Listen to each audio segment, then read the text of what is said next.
The war did not begin with a declaration. It began with laughter, cruel, echoing alien laughter carried through the black void. On the rim of the Orion Spur, the human colony of Erebus IV burned. Its oceans boiled under ultraviolet bombardment. Its cities, sleek silver veins against a sapphire planet, shattered like glass beneath orbital fire. 3 million voices went silent in under an hour. The attackers were not pirates, nor desperate scavengers. They were the Cathir Dominion, an empire of scale and arrogance, their fleets gilded and mirrored hulls, their speech dripping with superiority. To them, humanity was a young species, useful for labor, laughable in power. Their emissaries had called Earth's diplomats children playing with engines they don't understand. Their generals called us soft-worlders. Now, in the cold light of Erebus's dying sun, they proved their contempt. They broadcast the slaughter. The Cathir fleet's flagship, Imperial Glory, transmitted every second of their bombardment across open frequencies. Their commander, Admiral Jalek, stood before the holocams, his 4 golden eyes gleaming.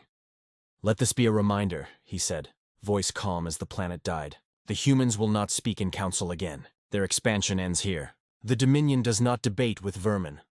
The transmission ended with the image of the Earth envoy, Ambassador Mara Sloan, kneeling defiant before a Cathir firing line.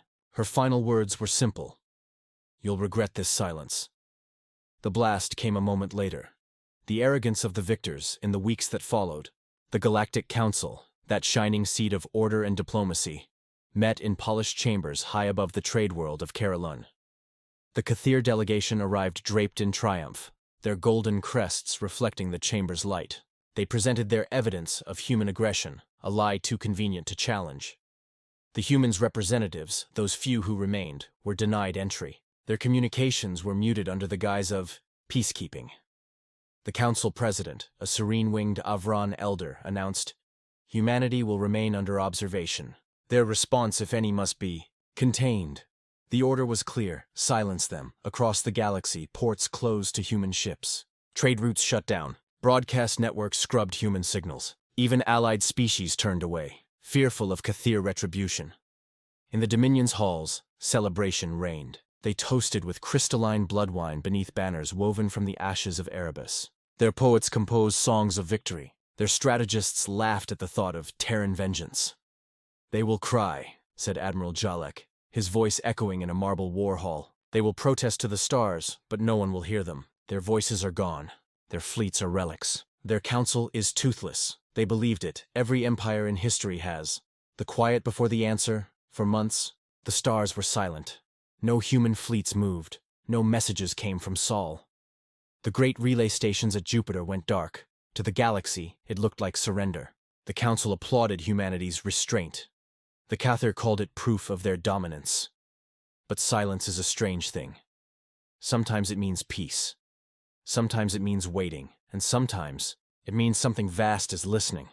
On the edge of Sol system, beneath the cold light of Neptune, something stirred.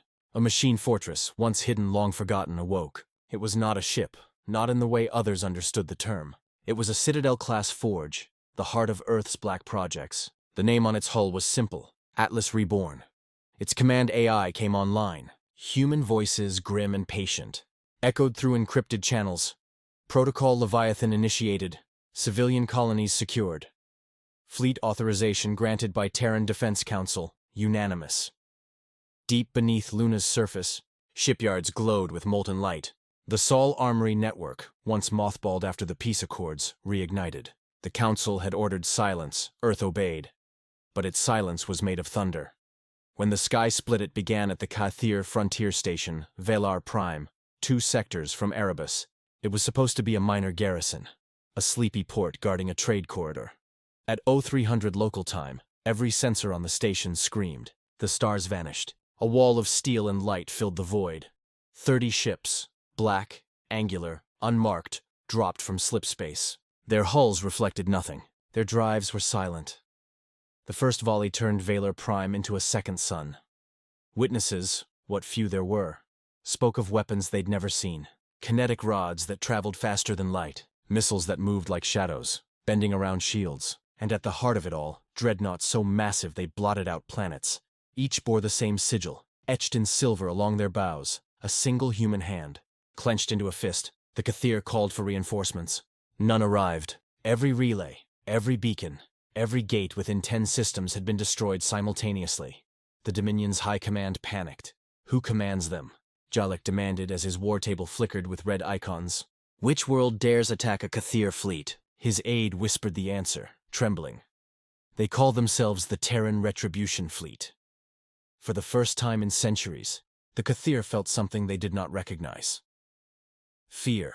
The Council's last debate. By the time the Council reconvened, 5 Dominion worlds were gone. Not conquered, gone. Scorched from orbit, their atmospheres vaporized. The transmissions the Council received were fractured, full of static and screams. A human ambassador appeared in the chamber's holographic core. Her uniform gray and unadorned. No insignia, no name. You ordered our silence, she said, her tone calm, almost gentle. We accepted. The Kathir delegation erupted in protest. The ambassador didn't even glance at them. You watched as civilians burned. You muted our pleas. You called it order. Her eyes, cold, unblinking, met the Council President's. Now you will hear what silence sounds like when it breaks. Then she was gone. And one by one, Council systems began to fail.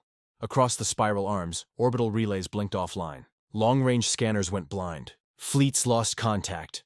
A whisper moved through every world. The Terrans are coming. The storm of Earth. The Kathir gathered their might.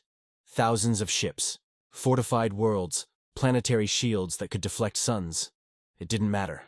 The Atlas Reborn led the charge, followed by Erebus's Vengeance, Solaris' Spear, and Unity's Wrath. Each vessel was a continent of guns, carrying the collective rage of a species wronged. The Kathir's defenses crumbled like paper before a storm. Their flagship, Imperial Glory, faced the Terran fleet above the dead world of Narak II. Admiral Jalek watched as a single Terran dreadnought approached, its hull black, its name burning across the stars. Ambassador Sloan.